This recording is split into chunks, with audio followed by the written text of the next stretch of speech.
काँग्रेसच्या भरवशाचा remote control पाकिस्तानच्या हातात. ऑपरेशन सिंदूरवर बोलताना मोदींचा जोरदार घणाघात.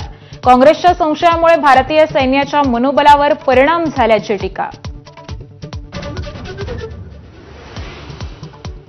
ऑपरेशन सिंदूर अजून संपलेलं नाही. लोकसभेतून मोदींनी पाकिस्तानला ठणकावलं.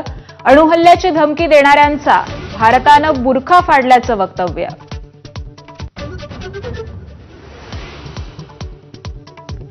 इंदिरा गांधींच्या तुलनेत अर्धी हिंमत असेल तरी ट्रम्प खोटं बोलले हे मोदींनी जाहीर करावं. लोकसभेत राहुल गांधींचं पंतप्रधानांना आव्हान.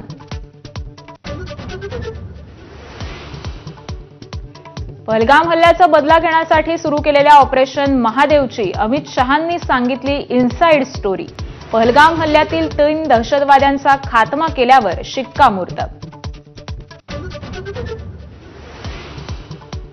ऑपरेशन सिंदूरवर आज राज्यसभेत चर्चा. लोकसभेनंतर राज्यसभेत देखील पंतप्रधान मोदी भाषण करण्याची शक्यता. दुपारी 12 वाजता चर्चेला सुरुवात होणार.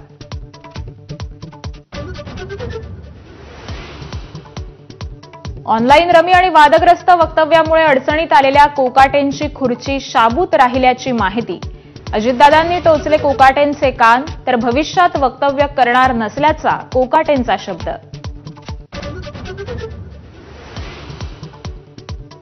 ही अखेरची संधी. यापुढे एकही प्रकार खपवून घेणार नाही. सरकारला अडचणीत आणणाऱ्या मंत्र्यांना मुख्यमंत्र्यांकडून तंबी. मंत्रिमंडळ बैठकीनंतर घेतली शाळा.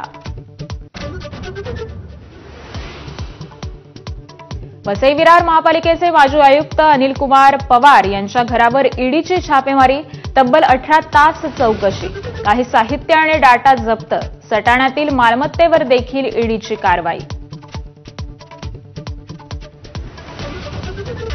Headlines brought to you by